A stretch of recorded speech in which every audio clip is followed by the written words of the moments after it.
By the time they decided to stop, Sonny was on the verge of fainting. After hours and hours of traversing the rough mountain slope, his body had nearly reached its limit. However, to everyone's surprise, Benny seemed to be doing even worse than him. The roguish slave's eyes were muddy and unfocused, aimlessly wandering around. His breath was ragged and shallow, as though something was exerting pressure on his lungs. He looked feverish and unwell. As soon as Gregor found a suitable place for camp, Benny simply collapsed on the ground. The most unnerving part about all of this was the lack of angry cursing that they had already gotten used to.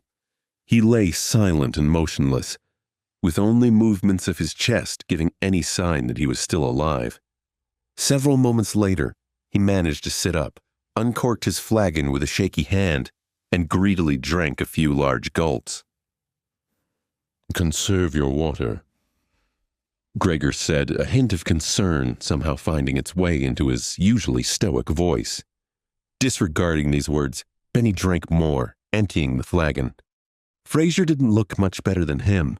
The arduous climb took a heavy toll on the older slave. Despite the unbearable cold, he was sweaty, with bloodshot eyes and a grim expression on his face. Being the weakest of the three, Sonny had somehow managed to endure the best.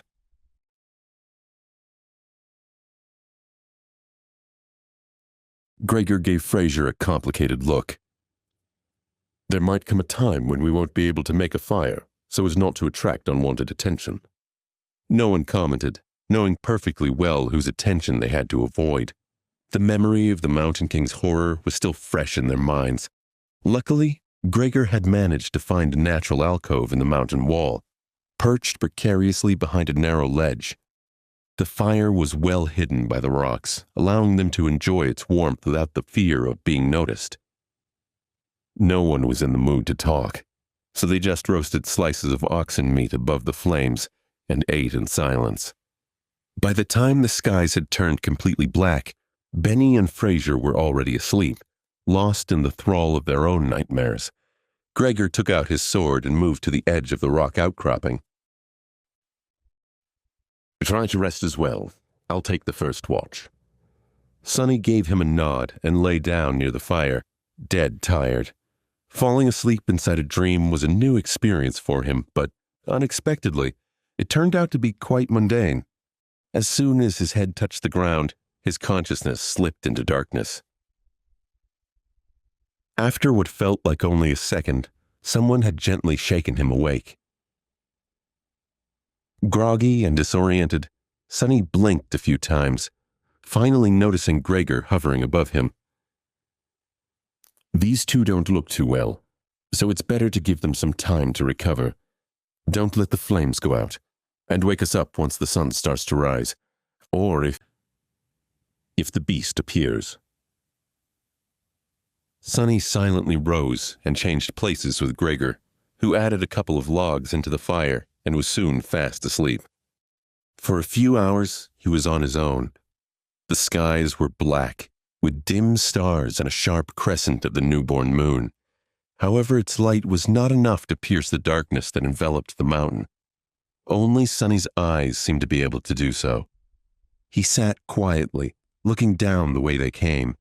Although they had managed to climb quite high the previous day, the road was still a faint ribbon in the distance. He could even trace it back to the stone platform where the fight with the tyrant had taken place. The tiny dots littering the stones were the dead bodies of the soldiers and slaves. As he watched them, a dark figure slowly crawled onto the platform from beneath the cliff.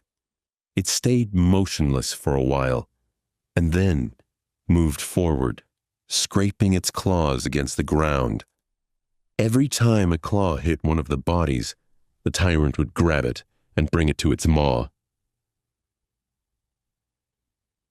The wind brought the muffled sounds of crunching bones to Sonny's ears. He flinched, accidentally pushing a small rock off the ledge. It fell, hit the slope, and then rolled down, causing a few more to follow. The noise of these falling rocks sounded like thunder in the silent night. Far below, the tyrant suddenly turned its head, looking directly at Sonny. Sonny froze, petrified. He was scared to make even the tiniest sound. For a while, he even forgot to breathe. The tyrant was staring directly at him, not doing anything. A few torturous seconds passed, each feeling like an eternity. Then, the tyrant calmly turned away and continued to devour dead slaves, as though he had not seen Sonny at all. Sonny suddenly understood. He inhaled, watching the Mountain King with widened eyes. It was true. The creature could not see. Looking back at everything that had happened earlier, he grew more and more certain of his guess. Those milky, expressionless eyes. Come to think of it, he never saw the tyrant moving them at all. And back when Sonny was pushing the wagon off the cliff, the tyrant only reacted after the wagon had started to fall, scraping loudly against the rocks. It all made sense now. At the breaking of dawn, Sonny had woken the others up. Any hope Gregor or Sonny had that a full night's rest would do Benny and Fraser some good was quickly crushed. Somehow they looked even worse than before. It was as though yesterday's climb had overstrained Fraser too much. However, Benny's condition could not be explained by simple overexertion. He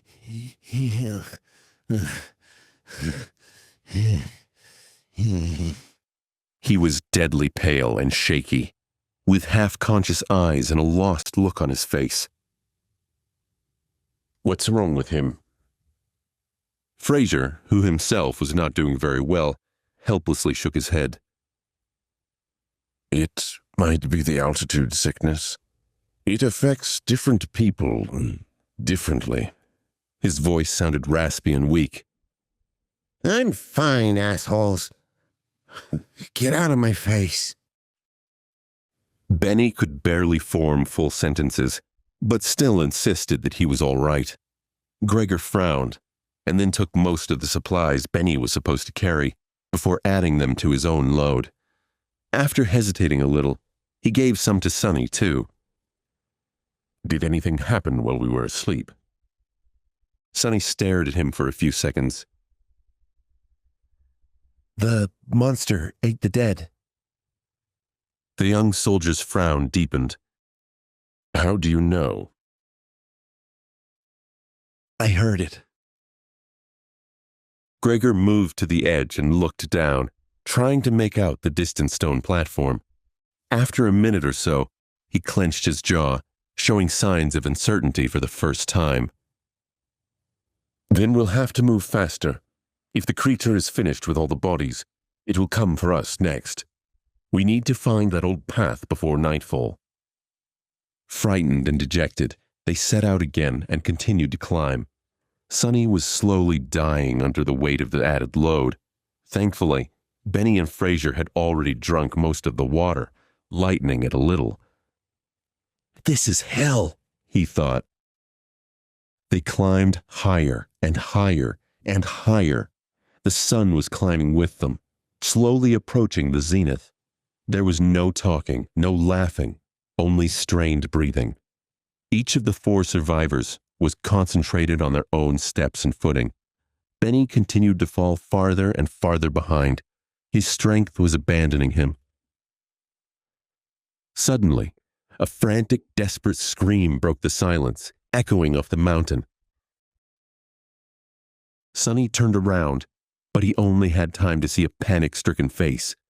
Benny fell backward, his foot slipping on an ice-covered rock. He hit the ground with a hard thud, but his body didn't stop.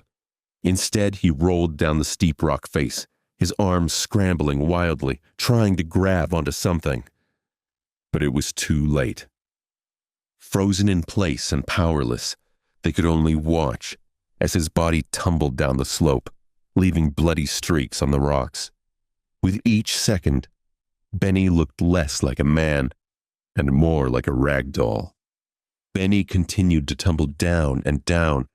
It felt like an eternity, but it all happened in mere seconds. Finally, he came to a halt, slamming into the top of a large protruding stone. His body was a pile of broken flesh. Benny was dead.